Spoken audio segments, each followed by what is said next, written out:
together with me. And it was, so I'm going to try and engage and try to understand. And there are people that can't be reached right now. We all have family members. I've got a half brother who's in a pretty bad place since the pandemic.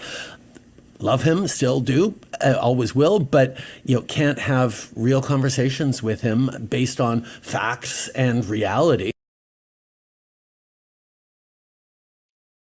Can't have real conversations with his half brother, Kyle Kemper, who I've had on this show, and I'm still trying to get back on this show. Want to share some of this interview with you, and I'll tell you why in a minute when we come back to Stand on Guard. Welcome to the show. It's a very cool, very frigid Monday morning here in Ottawa. It's November the 4th. Welcome to the show, and I will be back in a moment. So we are in a very precarious position in this country. We need political change, but we also need the resolve to resist.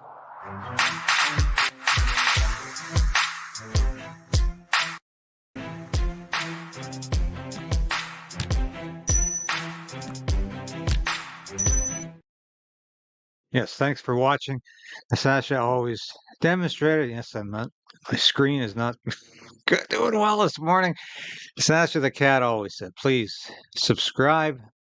I tell you, the ratings for my show have plummeted in the week before this U.S. election. It is just incredible. I'm seeing some people put absolute crap up and getting 100,000 views. I did an interview yesterday with two people who really had something important to say about Bill C-293. Virtually nobody saw that interview. And I'm encouraging you, if you did see it, please share it with your friends and family. It's important. This show is not just about ridiculing Justin Trudeau. And the point of, I'm going to show a couple of clips from this interview. And I woke up this morning and I said, I'm not going to do this interview. I'm not going to show this because, the usual suspects have shown it. And it's just the usual F Trudeau, ridicule Trudeau. We all know Trudeau is wanting in so much, in so many faculties, that he's a horrible leader. He demonstrates nothing but contempt for the country, nothing but narcissism about himself. But he says some things in this interview that are really worth listening to. And I thought while I was watching this morning, I thought, you remember Faulty Towers? I'm sure most of my viewers have the intelligence to know that to know that show. Wonderful series with John Cleese from the 1970s. My God, it's 50 years old now, that show. Incredible. But there was an episode where a husband and wife team of psychiatrists come to the hotel. It's basically a bed and breakfast and on the English Riviera, as they call it. And Faulty, of course, is up to his usual craziness. And the husband, husband psychiatrist says to his wife, there's enough material there for a whole seminar, or words to that effect. Or I think it might be a whole weekend of. That's exactly what I thought when I was watching this Justin Trudeau interview. It is fascinating on so many levels, and encourage. We're gonna watch some of it, and I'm gonna comment on why I think it's fascinating. And by the way, what's happening tomorrow? You bet it. Yes, Donald Trump. We're gonna.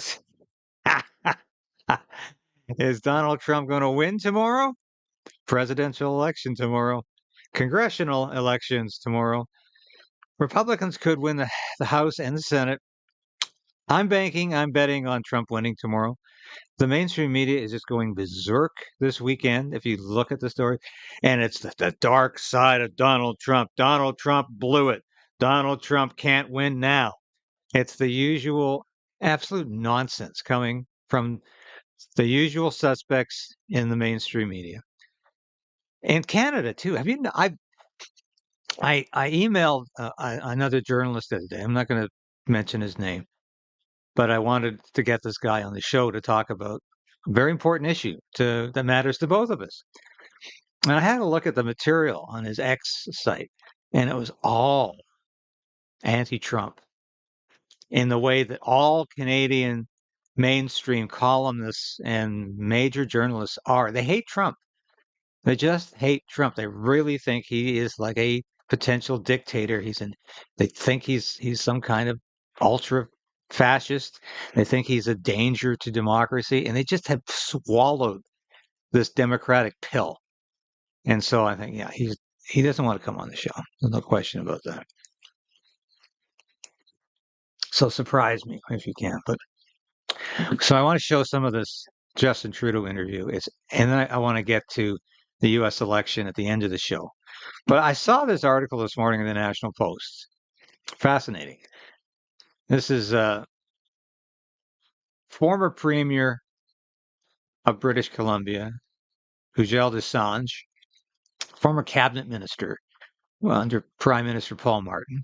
So this is not a guy I have ever supported. I didn't support him provincially when I was in British Columbia as the leader of the NDP, and I certainly didn't support the Paul Martin government. But I admire this man's honesty. He's a Sikh, and he's got the guts to say that Trudeau is sociologically and politically an idiot because of the fight Trudeau has picked with India, and because Trudeau has aligned himself with a bunch of Khalistani terrorists. And read the article if you think I'm talking out of the side of my mouth about where Trudeau is going with this. It's all distraction, of course. Don't look at China. Don't look at Beijing. Don't look at what China's doing to interfere, because that affects me. Look at India. And don't worry about those Khalistani terrorists who started beating up a bunch of Hindus yesterday in Brampton. This is ridiculous. And they're getting the impetus. They're empowered to do this because Justin Trudeau will sanction anything they do. So, and these are the people who killed hundreds of people in the Air India crash over Lockerbie, Scotland. I remember that crash. And I mean, and the RCMP still haven't solved that one. So it's very upsetting. But this is a great article, and Dosanjh, to his credit, has the moxie, has the courage to call Trudeau as he sees him. He's 78 now. And, these people are out there sometimes just gradually getting older. We're all getting older, let's face it. But all right, on to the Trudeau interview, because I find this fascinating. And like I say, some of the people who put this up really shouldn't be talking about Trudeau's narcissism or psychological problems, because I wonder if they've got some of their own. But I'll say this, this was put together by two guys in Toronto. I call them the village people. They've got their little pride flag in the background. I'm not making any comments about them. I have no idea why the pride flag is there. It's just did they put it up just for Justin? Because, it's every moment with Justin's a pride moment. So, but it's quite funny because I call them I'm calling them the village people because they've virtually got no audience. But I'll take my hat off to them. At least they had the gumption to invite the Prime Minister of Canada to come on their show, so 1,000 people could watch it.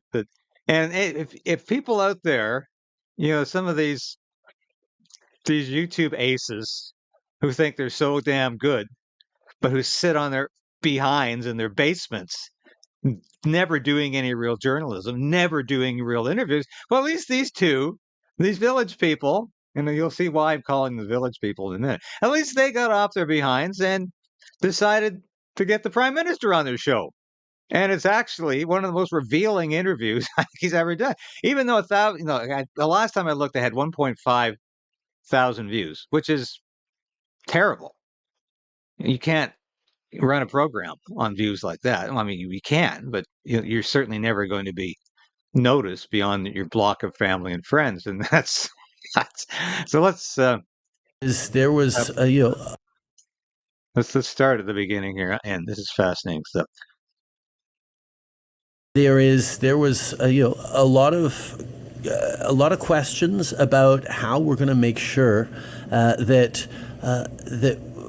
we don't let Pierre Poilievre become Prime Minister of this country and bring in the kinds of cuts and retrograde approach that he's been talking about, because he's not putting forward any of the solutions we need. And actually, as we talked about caucus, and if we went through different opinions about where we should go, and the one thing that came clear to me, for having seen, unfortunately, decades of liberal disagreements and infighting, there was actually total unity in the caucus about how important it is to make sure the Liberal Party wins the next election, right? So total unity in the party. Now, this is, like I said, this show is called News from the Village. That's why I'm calling these two people. I hope I got a shot of the two of them in here. Most of this is of Trudeau. But total unity in the party, and we have to do something to stop Pierre Poilievre. Did you hear him say that? Stop Pierre Poilievre from changing things. And Poilievre's the one that's got no policies.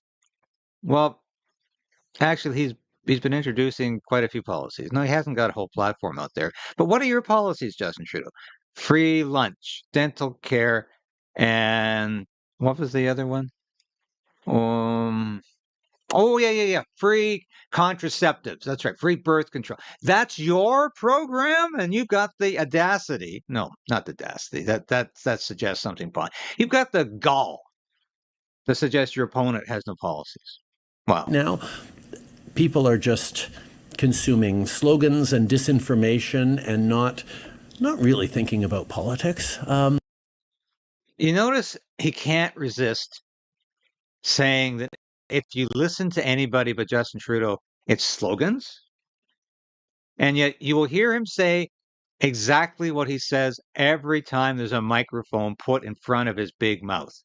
He's rolling up his sleeves and doing the work for Canada, which means absolutely nothing. They're thinking about how they're going to make ends meet, how they're going to pay their rent, how they're going to afford their groceries, how they're going to stay out from under the global conflicts that are hitting us from every side. And why are they hitting us from every side? Because you're spending billions of dollars promoting a war in Ukraine and sustaining a war in Ukraine. You were the one who made the pandemic more onerous and more difficult than it needed to be. And wait till you hear what he says about why people objected to being vaccinated, why people objected to mandatory vaccination. You won't believe it. It's really the highlight. I'm saving it. I am determined to lead this party into the next election, because we need to put all our tools together, and I am actually really excited about this fight. I think the opportunity to allow Canadians to make the best possible choice for the future is what we all get into politics for, to make a difference, to pitch an argument, and to connect with Canadians in a way that gives them optimism and a realistic plan for the future. There seems to be a segment of people who have taken it to a whole new level. Now, once again, I've never heard of these two before. Just News from the Village. I'm note the little pride flag in the background. If that's there just for Justin's benefit, I don't know. But as comical as this is, the Prime Minister of Canada going on a program with 1,000 plus viewers, as comical as that is, at least these two, like I said, had the gumption to invite the Prime Minister on the show. They probably never imagined he'd accept it. But of course, that's where Justin Trudeau likes to go right now, our podcast that nobody watches. And it's like he's rehearsing for the next time he has to do, a big interview.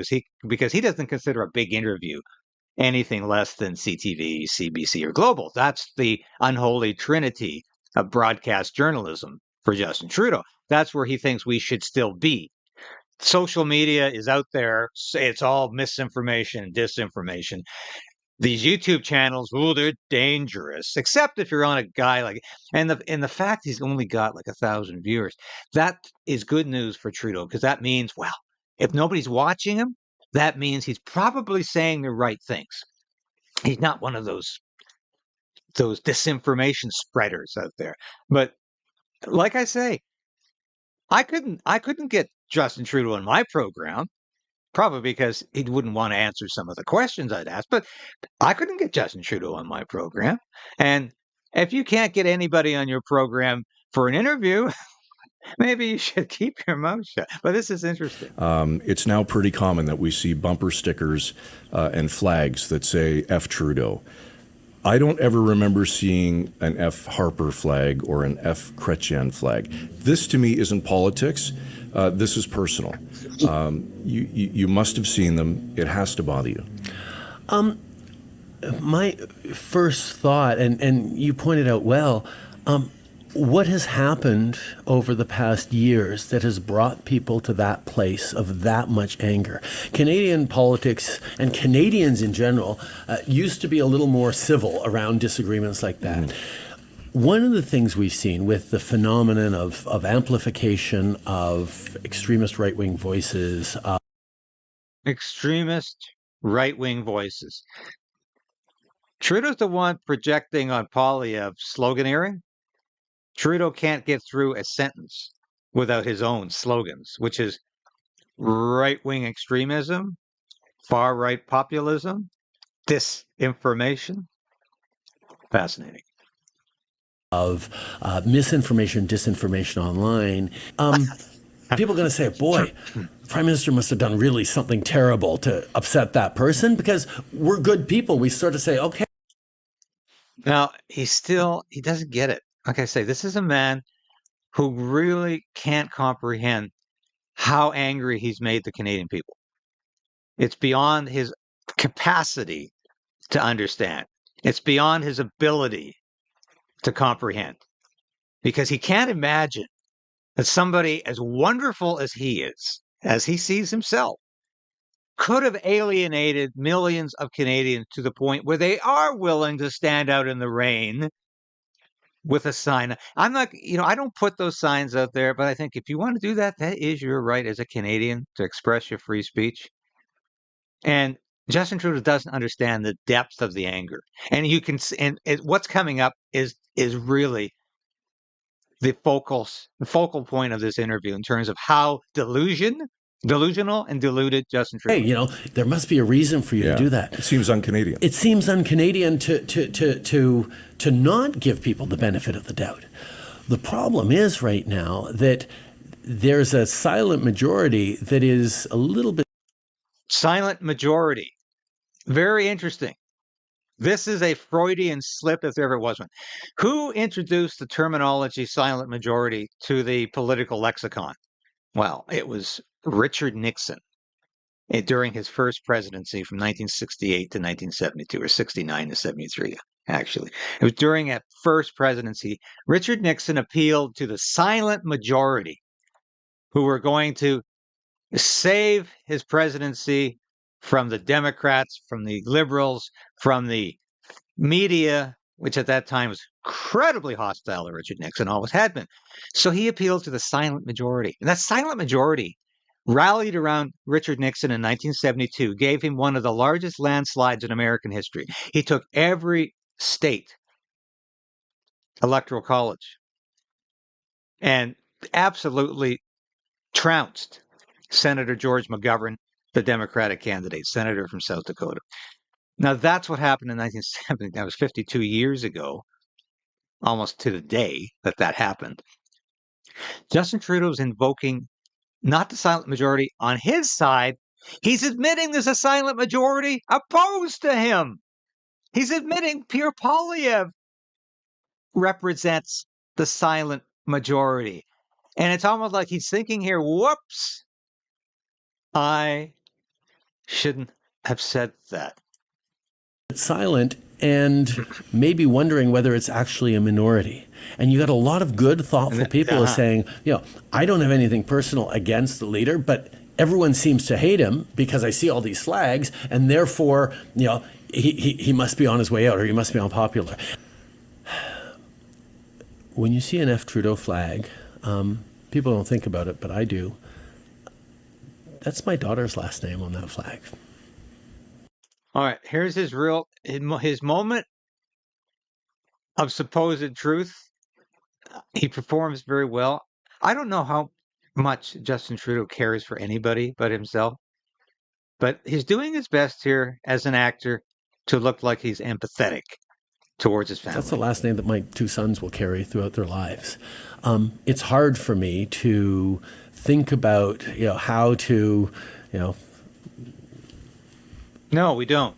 make them understand that it's all part of the sacrifice and service that we're choosing to do, that the good things we're doing that is making this world a better place, even if So it's because of the good things you're doing that people are flying these flags. He doesn't understand the depth of the opposition. It's once again, people hate me because of the good things I'm it doing. means I'm skipping their basketball games or not there at the dance recitals or whatever, that it does matter. And that, yes, there are a few people who are very angry out there, but they don't represent everyone. That most Canadians are decent and thoughtful and just trying to make their way through in this country the best way we can. And that the things that we are actually doing as a government, the things that I'm focused on delivering for Canadians to help with affordability, to grow a strong economy to the future, really, really do matter more than a bumper sticker or a cheap slogan shouted out on the floor of the House of Commons. We appreciate that answer. You did talk about how you do interact with Canadians in various different spaces. I know you're the kind of prime minister who will walk sometimes to grab some lunch, and you will run into. All right, this is the real part of this interview I want you to hear. So don't go away here, because this illustrates how Justin Trudeau can be willfully stupid, willfully ignorant, and completely, I don't want to use foul language, but a complete a-hole. And this answer here, to me, sums up why Justin Trudeau is not fit to be prime minister. People on the road. I know in Sault Ste. Marie, you ran into a steelworker and had a pretty good discussion with a. The kind of an idiot would say that. He ran into a steel worker and had a pretty good discussion with him. The steel worker told him to go told him to go to hell. That was the good discussion. Are these two even aware of that? Well, obviously they're in the bag for Justin Trudeau, but can you not even be objective for a minute and say that was not a good conversation for you, Mr. Prime Minister? That was a horrible moment for you, Justin. Steelworker on his way into work. You must see all kinds. Are you seeing an equal amount, Prime Minister? Do you have someone like the steelworker who are questioning you and have tough questions for you, and a lot of people, some supporting you? Well, I've actually made it a bit of a thing when I have the opportunity. I mean, I was walking into a restaurant here in the GTA a few weeks ago, and some guy in the front of a pickup truck, shouted out a big F Trudeau, and it was a nice sunny day, and I wandered over. I said, "Hello, sir. How you doing?" And he's like, "Oh, no, I don't want to talk to you. Can I just know why you're so upset at me?" He goes, "You impose vaccines on us, and you're trying to poison us." I say, "Okay. I can see I'm not really going to be able. Now I understand why you're saying it. There's a real anger in a very specific segment of the population." And what are they angry about, Justin? We won't believe what he ascribes the anger to. He doesn't get it. That some people questioned whether the vaccine was safe and effective. We all have to say, "Oh, it was safe and effective." Some people dared to question how safe and effective it was. Justin Trudeau doesn't even have the dignity to acknowledge that here. This is disgusting. Around what was a difficult time for all of us.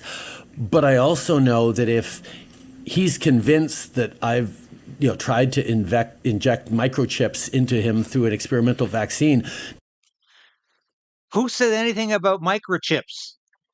This is Justin Trudeau's conspiratorial mind. That's how much he has absolute disdain for anybody who dared question his mandate program. He just has nothing but disdain and disgust for them, because he really believes that their objections are based on having microchips put in your system in a needle. Does he not get it at all? Will he ever get it? Why people are furious with his dictatorial policies. Nothing I'm going to be able to say to him is going to convince him that actually I didn't do that or didn't want to do that. What was interesting in that dynamic was the guy beside him in the truck.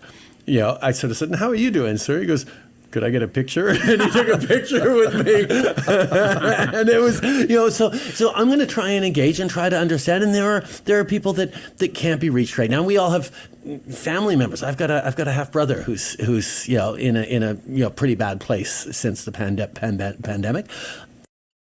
A pretty bad place. What's he suggesting? His brother's got problems? You've seen Kyle Kemper on this show. He dares to criticize his brother, but I think he's quite polite about it.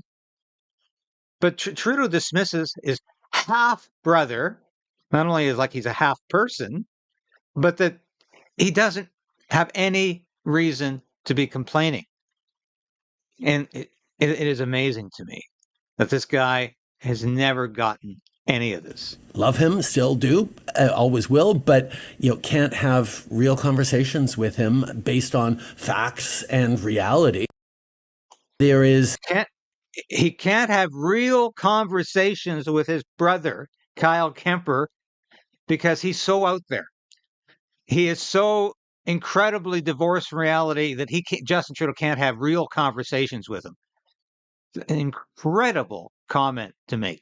And it reveals everything about Justin Trudeau's psyche, reveals everything about how Justin Trudeau has nothing but contempt for anybody that disagrees with him. They're just, I can't communicate with this person because they don't accept all of the premises I'm basing my philosophy. He doesn't have a philosophy. I'm giving him credit for something he doesn't deserve.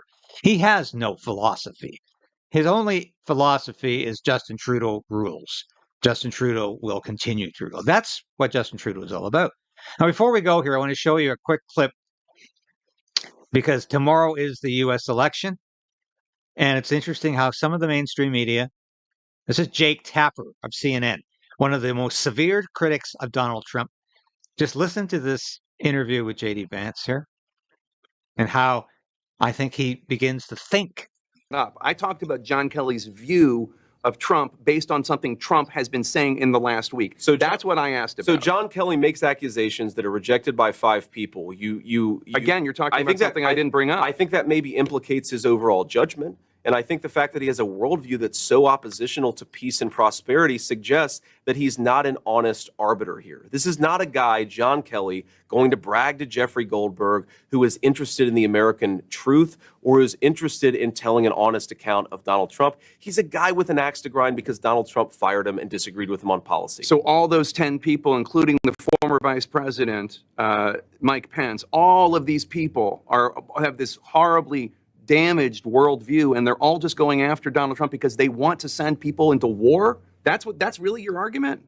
Absolutely. It's not like these are conservative. Absolutely, that's my argument. These are not conservative Jake, Republicans. These aren't conservative Republicans who are concerned about Donald Trump. They're not. That's not right. All of these people, Jake, they came into office thinking that they could control Donald Trump. That when he said he wanted peace in the world, Mike Pence thought he could control Donald Trump. Yes, he did. And when he found out that when he found out that he couldn't, they all turned on Donald Trump, and a lot of them got fired. And we're running, and we're trying to staff the government with people who are going to govern according to principles of peace and prosperity. Let me ask you. They're pissed off about it.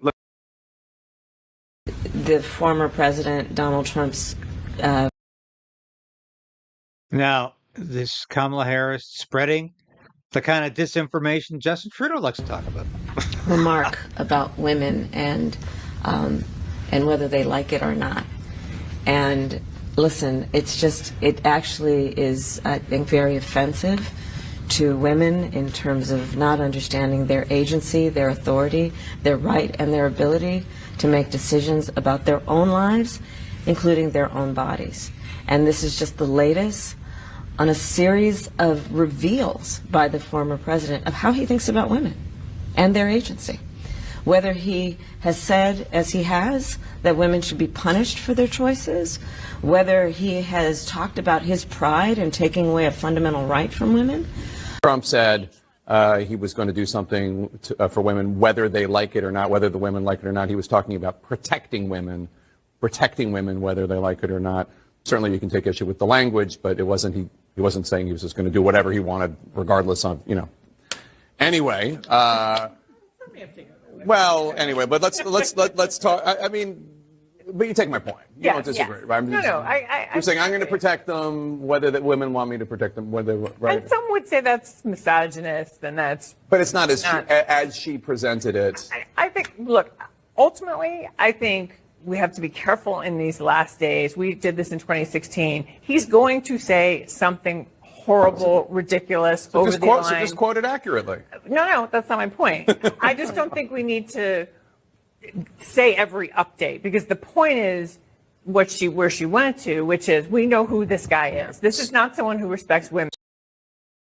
I think clearly Tapper has begun to think at the end of this election campaign. Now, tomorrow's the election. We will, of course, be watching. I'll be on again tomorrow morning. I wish I could do a live stream tomorrow night, but I'll be working for the Post Millennial, writing stories for most of the evening.